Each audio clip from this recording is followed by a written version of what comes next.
विकिपीडियाशी किंवा त्या संपूर्ण घटनेवर बोलण्याची ही वेळ नाही. विकिपीडिया ही जगात एक फास्ट यंत्रणा आहे. दुसरं असं आहे की काल स्वतः आदरणीय शरद पवार साहेबांनी त्या संदर्भात खुलासा केला. हा एक अपघात आहे.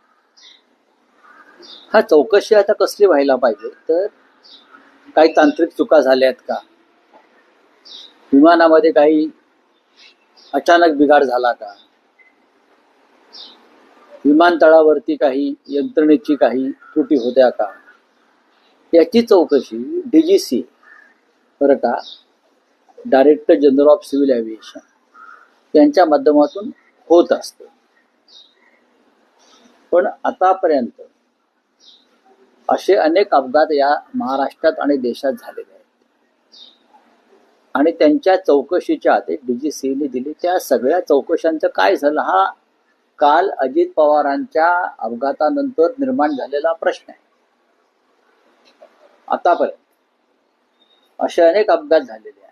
चार्टर फ्लाईटचे अहमदाबादला इतकं मोठं बोईंग विमान पडलं, असंख्य लोक त्यात मारले गेले. गुजरातचे माजी मुख्यमंत्र्यांचं त्यात निधन झालं. या सगळ्या चौकशा ज्या तुम्ही DGCच्या मार्फत करता त्याच्या पुढे काय होतं, त्याच्या अहवालामध्ये काय आहे, कोणाला दोषी पकडा. ज्या कंपनीचं आम्ही विमान वापरतो, आम्ही सगळेच वापरतो, निवडणूक काळामध्ये खास करून अशा अनेक कंपन्यांकडून विमानं घेतली जातात. मग ते पायलट, इतर तंत्रज्ञ, यांचं क्वालिफिकेशन, याची तपासणी, याची चौकशी, याची वैधता करणं हे DGCचं काम आहे. काल बारामतीमध्ये यापूर्वी सुद्धा विमानं उतरलेली आहेत ना. बारामतीच्या त्या छोट्या विमानतळावर अजित पवार हे अनेकदा उतरलेले आहेत किंवा अनेकदा त्यांनी तिथून लँडिंग केलेलं आहे आणि याच प्रकारच्या विमानातून ते प्रवास करत असतील. पण नेमकं काल असं त्या विमानामधला जो बिघाड झाला असं दिसतंय किंवा विजिबिलिटी नाही, विमानानं दोनदा उतरण्याचा प्रयत्न केला, उतरू शकलं नाही आणि विमान भरकटलेलं दिसतंय. आता CCTV फुटेज दिसतंय. याचा तपास जो टेक्निकल आणि इतर ज्या फॅक्ट्स आहेत त्याचा तपास DGC करेल. बाकी माननीय शरद पवार साहेबांनी काल रात्री संपूर्ण खुलासा आणि निवेदन जे दिलेलं आहे ते बरोबर आहे. राऊत साहेब, आता आपण जो मुद्दा उपस्थित केला की DGC कडनं चौकशा होतात, त्याचं पुढे काय होतं? याच विमानाचा अपघात झाला होता त्याची देखील चौकशीचं पुढे काहीच नाही. अशा महाराष्ट्रात आणि देशामध्ये अशा अनेक अपघातांच्या चौकशांच्या घोषणा झालेल्या आहेत. त्याचं पुढे त्या चौकशीतून काय निष्पन्न झालं म्हणजे माझ्या माहितीप्रमाणे माधवराव शिंद्यांपासून बरं का असे अनेक अपघात आम्ही पाहिले आणि त्याच्यामध्ये अनेक महत्वाच्या लोकांचा मृत्यू झाला. त्यांचं पुढे काय झालं याचा कधीही अहवाल हा देशासमोर आला नाही.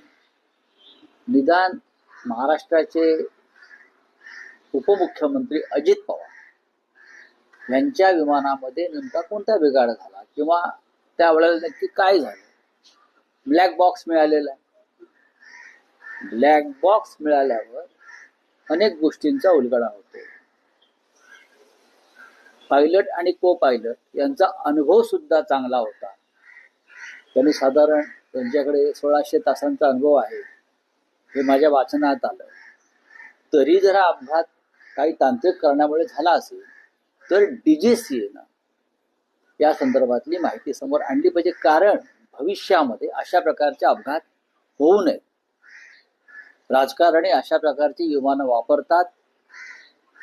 राजकारण्यांकडे आता वेळ नाही. पूर्वी लोक ट्रेनने प्रवास करायचे, रस्त्यानं प्रवास करायचे. आता फार त्यांना घाई आहे. ते विमान घेतात, विमानात बसतात आणि ताबडतोब निघून जातात. पण त्या विमानाची कंडिशन, त्या विमानाचे पायलट, त्या विमानाचा मेंटेनन्स, अशा अनेक गोष्टी आता चर्चेला आलेल्या आहेत खास करून अजितदादांच्या अपघातानंतर. कारण अजितदादांचा अपघात हा महाराष्ट्रावर झालेला आघात आहे. अजितदादांसारखा उमदा नेता ज्या पद्धतीने अपघातामध्ये आम्हाला सोडून गेला, त्यानंतर या सगळ्या विषयावर महाराष्ट्राची जनता अत्यंत गांभीर्याने पाहते. आणि इतर नेते सुद्धा अशा पद्धतीने जे घाईघाईनं प्रवास करतात बरं का, ते सुद्धा चिंतेत आहे. राज्याचे मुख्यमंत्री प्रवास करतात, राज्याचे उपमुख्यमंत्री जे आहेत आपले दुसरे शिंदे, ते सातत्याने विमानामध्ये असतात. अशा प्रकारचे त्यांचे सतत दौरे सुरू असतात. साताराला जातात, दिल्लीत जातात, विमानाशिवाय फिरत नाहीत आमचे राजकारण. त्याच्यामुळे आता हा जो विषय आहे हा अत्यंत गांभीर्याने घेणं गरजेचं आहे. काल स्वतः उद्धव ठाकरे, आदित्य ठाकरे हे रात्री उशिरा बारामतीमध्ये पोहोचले. हे सांगतो तुम्हाला, मुंबईतून ते रस्त्याच्या मार्गाने बारामतीत पोहोचले मध्यरात्रीनंतर. आणि त्यांनी पवार कुटुंबियांची विद्याप्रतिष्ठानमध्ये जाऊन भेट घेतली, सांत्वन केलं. आताही ते पुण्यातच आहेत पक्षप्रमुख. मला वाटतं मनसे प्रमुख म्हणजे महाराष्ट्र नवनिर्माण सेनेचे प्रमुख राज ठाकरे सुद्धा बारामतीमध्येच आहे. कारण महाराष्ट्रावरती ज्या प्रकारची शोककळा पसरलेली आहे, महाराष्ट्र धक्क्यात आहे. अजितदादांचं जाणं असा अचानक हा धक्का महाराष्ट्र अद्याप पचवू शकला नाही. आणि पुढले अनेक दिवस महाराष्ट्राला या धक्क्यातून सावरता येणार नाही, हे लक्षात घ्या. तर अजितदादा देखील तुमच्या मंत्रिमंडळाच्या सरकारमध्ये उपमुख्यमंत्री पद अनेक ठिकाणी त्यांनी सत्तेमध्ये उपमुख्यमंत्री पद भोगले. मात्र असा नेता अजूनही पकड मजबूत होती. बघा, अजितदादांना त्यांच्या कुटुंबाचा, खास करून शरद पवार साहेबांचा एक फार मोठा वारसा राजकीय लाभला. त्याचा नक्कीच त्यांना फायदा झाला. अजितदादांचं नेतृत्व हे पहिल्यापासून संघर्षातून निर्माण झालेलं नाही, लाठ्या खाल्ल्या, अमुक खाल्ल्या. पण त्यांना जी संधी मिळाली कुटुंबाकडून, मग शरद पवारांच्या वारशातून, ती संधी त्यांनी योग्य प्रकारे वापरली. आपलं नेतृत्व निर्माण केलं. सतत लोकांमध्ये ते पोचण्याचा प्रयत्न करत होते, लोकांचे प्रश्न सोडवत होते. त्यांना दिलेलं प्रत्येक निवेदनावरती कारवाई होत होती, हा माझा अनुभव आहे. मग तो सामान्य माणूस असेल किंवा लोकप्रतिनिधी असेल, हा माझा अनुभव आहे. अशा नेत्याचं अकाली जाणं, हे आपण काय चित्र पाहिलं असेल की ज्या पद्धतीने आक्रोश, अश्रू त्या तिथे लोक ढाळत होते. हे भाग्य फार कमी नेत्यांना मिळते. हे पैशाने विकत मिळत नाही. हे तुम्ही या लोकांसाठी काहीतरी केलेलं आहे, राज्यासाठी काहीतरी केलेलं आहे, समाजासाठी काहीतरी केलं आहे. त्यातून हे हुंके आणि अश्रू काल महाराष्ट्रानं पाहिले. विलासराव देशमुख यांच्यानंतर रुबाबदार आणि असा उमदा आणि लोकप्रिय नेता महाराष्ट्रानं गमावला. येणाऱ्या काळात पहिल्यांदा दोन राष्ट्रीय वेगवेगळे झाले, शिवसेना वेगवेगळी झाली. येणाऱ्या काळात दोन्ही राष्ट्रवादी या विषयावरती आता ही चर्चेची वेळ आहे. पण नक्कीच दादांच्या जाण्यानं महाराष्ट्राचं राजकारण भविष्यामध्ये बदलू शकतं. दादा या महाराष्ट्राच्या राजकारणाचा एक प्रमुख स्तंभ होता, प्रमुख खांब होता. आणि त्या स्तंभावरती अनेकांचं राजकीय आयुष्य उभं होतं, तोडलेलं होतं. दादा ही वन मॅन आर्मी होती. आता त्या आर्मी समोर एक प्रश्नचिन्ह नक्कीच निर्माण झालेलं असणार, पुढे काय. कारण काल त्यांच्या सहकाऱ्यांच्या डोळ्यात जे अश्रू होते, त्यांचा समोर तोच प्रश्न होता. पण या सगळ्या विषयावरती आता ही बोलण्याची वेळ नाही, त्याला खूप वेळ द्यावा लागेल, जावा लागेल. जयंत पाटील यांनी काल एक शंका उपस्थित केली की जे विमान होतं ते जमिनीच्या एकदम बाजूला पडलेलं पाहायला मिळालं. त्यामुळे थोडी शंका उपस्थित केली नाही. या सगळ्यांवरती काल प्रत्येकाच्या मनात शंका आहे. काल आल्या सुरुवातीला ना, असं नाही. अजितदादाने काय प्रथमच विमान प्रवास केला नाही. अजितदादा प्रथमच चार्टर विमानात बसलेले नाही. त्यांना या विमानाची सवय होती आणि परिचय होता. पण काल सन्माननीय शरद पवार साहेबांनी जे एक निवेदन केलेलं आहे, ज्या शंका आहे त्या शंकांना निरसन करणार. मला असं वाटतं आपण त्या गोष्टी त्यांनी सांगितलेल्या मान्य केल्या पाहिजे. हा एक अपघात होता, पण त्या अपघाताची जी तांत्रिक कारणं आहेत त्याची चौकशी डीजीसीए करेल.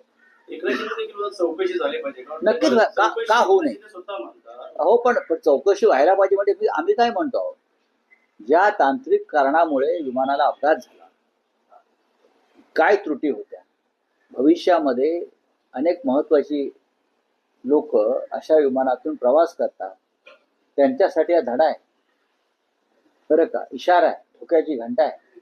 आम्ही सगळेच प्रवास करतो अशा प्रकारचे विमानात. तर तपास जो आहे डीजीसीए करतोय तो योग्य आहे. सर, 2 साल पहले एक्सीडेंट हुआ था, उसका रिपोर्ट नहीं आया. एयर इंडिया जो मैंने कहा कि अब तक कितने एक्सीडेंट हो गया है चार्टर्ड फ्लाइट के या कमर्शियल फ्लाइट के. अहमदाबाद में इतना बड़ा हादसा हो गया, क्या हो गया? इन्वेस्टिगेशन कुछ सामने आया है? इतना बड़ा हादसा, गुजरात के पूर्व मुख्यमंत्री विजय रूपानी का उसमें निधन हो गया. हाँ, इन्वेस्टिगेशन के लिए एक टीम बनाई गई, डीजीसीए ने एक टीम बनाई. क्या हो गया आगे? चार्टर्ड फ्लाइट के इतने हादसे हो गए, इतने लोग मारे गए.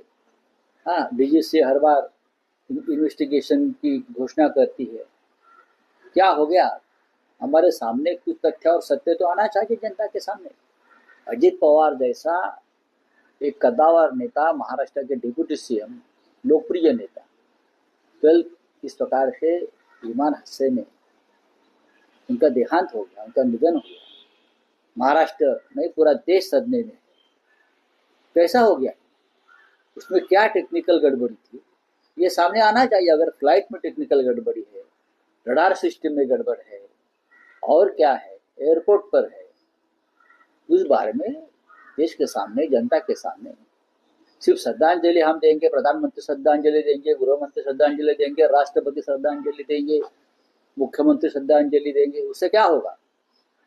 एक्सीडेंट अगर हो गया है और तांत्रिक कारणों से हो गया है तो वो कारणों का पता लगाना पड़ेगा हम सबको. सर, एक कंपनी को सर, 2 साल हो गया है, रिपोर्ट नहीं आया है. रिपोर्ट कभी आते नहीं. रिपोर्ट नहीं है. इस बारे में इस प्रकार से हादसे 10 साल में कितने हो गए मुझे मालूम है.